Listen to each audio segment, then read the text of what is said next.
Hello and welcome back to the Bulgaria vlog series.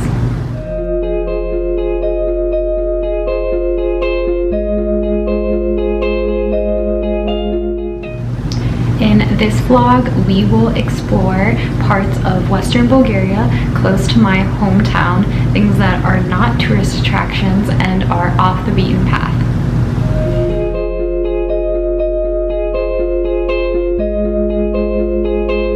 First destination is Pernik, which is the butt of many jokes in Bulgaria, but we will be going for a little walk around the city.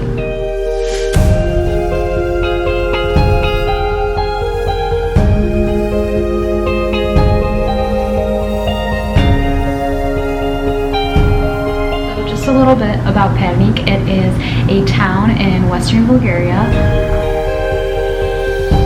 12 miles from Sofia, and it is located on both sides of the Struma River.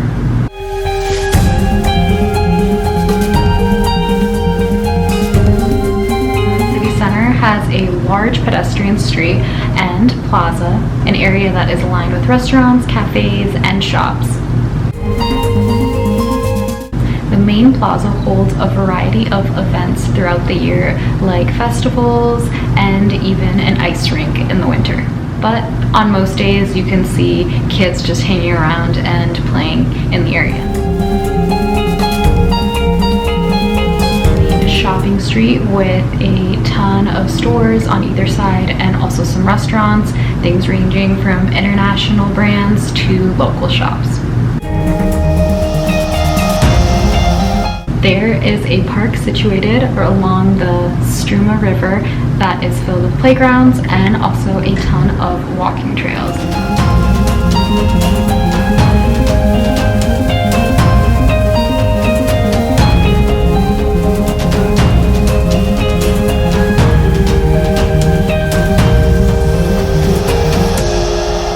Palace of Culture is one of the landmark buildings in Pernik, and it is used as a theater and for a lot of different ensembles of local folklore music as well. So after exploring the main city center area of Pernik on foot, we drove out to the Krakra fortress, also known as the Pernik fortress, that is situated on the outskirts of the town.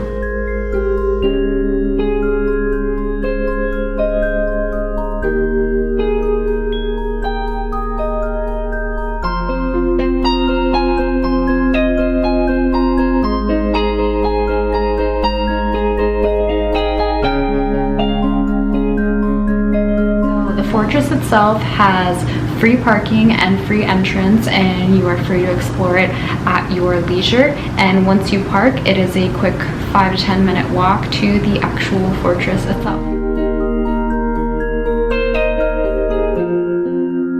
So Krakra is Pernik's medieval fortress.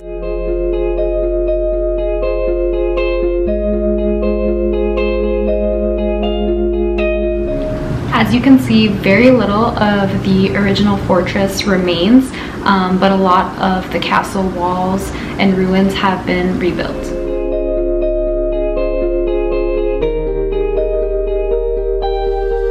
And you also get wonderful mountain views in every direction that you turn.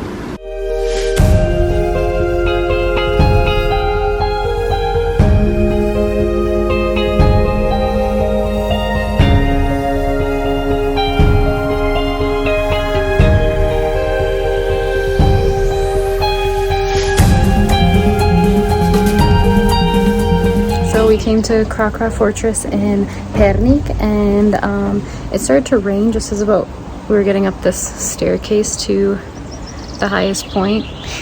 So we're just waiting under the parts of the staircase that are covered, because this clearly isn't. So yeah, waiting for the rain to pass. You can't really see it. I think it's more of a light drizzle now, but it started downpouring at one point. And then I'll show you the views from the top. For the views up from the top, you can see all of Pernik down below.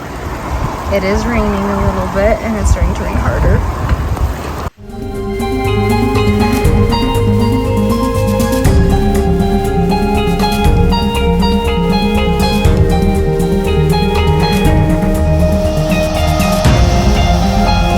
To the pouring rain, we actually had to cut our experience at Krakra a little bit short, so we headed back home for some lunch and to rest up before our next adventure for the day. So we waited for the rain to pass, and in the afternoon we headed to the Lobosh area, to the Pchelina reservoir.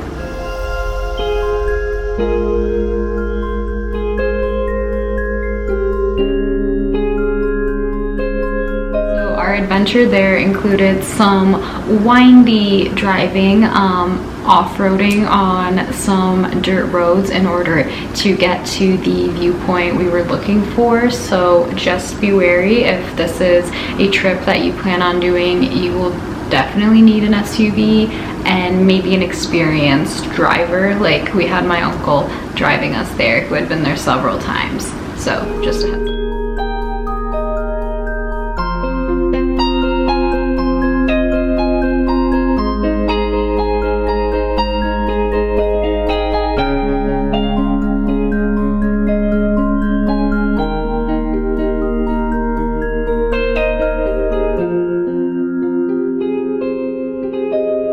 Also possible to hike there, but it would take a lot longer time. There's also different points where you can just pull off and kind of park your car and then walk from there if you feel like you can't continue with your vehicle. So know that there is options, and there is also other parts of the reservoir you can get to fully by vehicle on actually like paved roads, but we were just trying to get to this one special viewpoint, which you will see.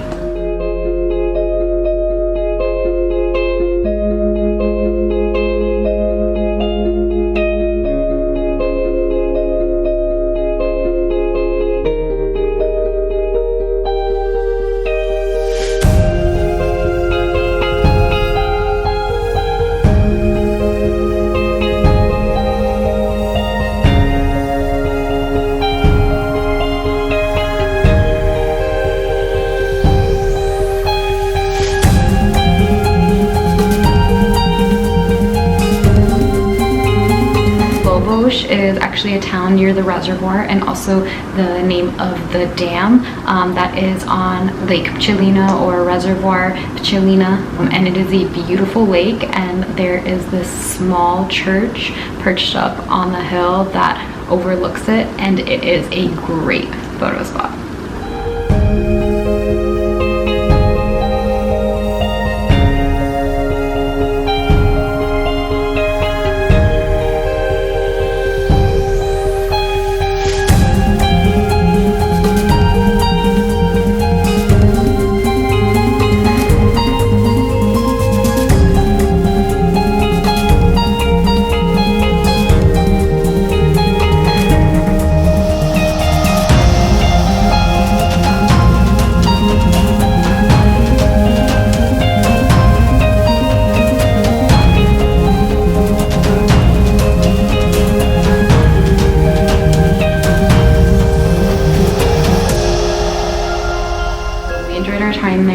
Took some photos and really took in the views. It was so peaceful. We were the only people there at the time, so definitely was just great to sit there and enjoy it for a little bit.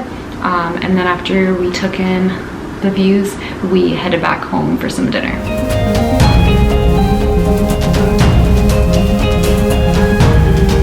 The next day we had very little planned, but we wanted to go to a local fair or festival in the village of Dren.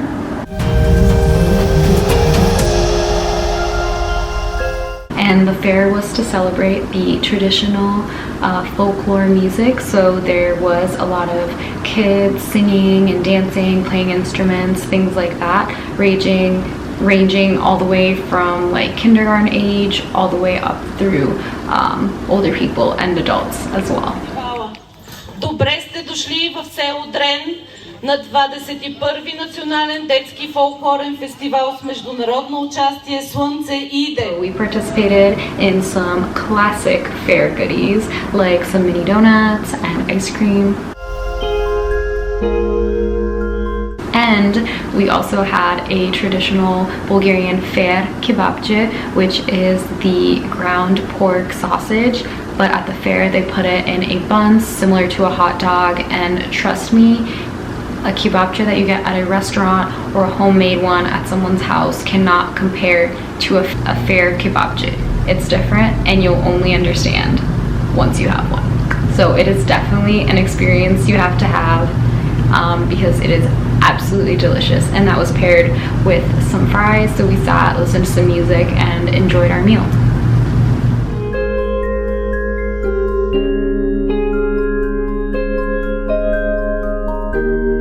So that was pretty much it for some little attractions in Western Bulgaria that were off the beaten path.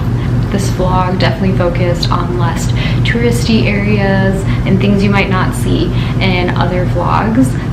So thank you for watching if you made it this far, and if you're interested in more Bulgaria content, make sure to look at some of my older videos with some of those more touristy attractions, and also stay tuned for more to come.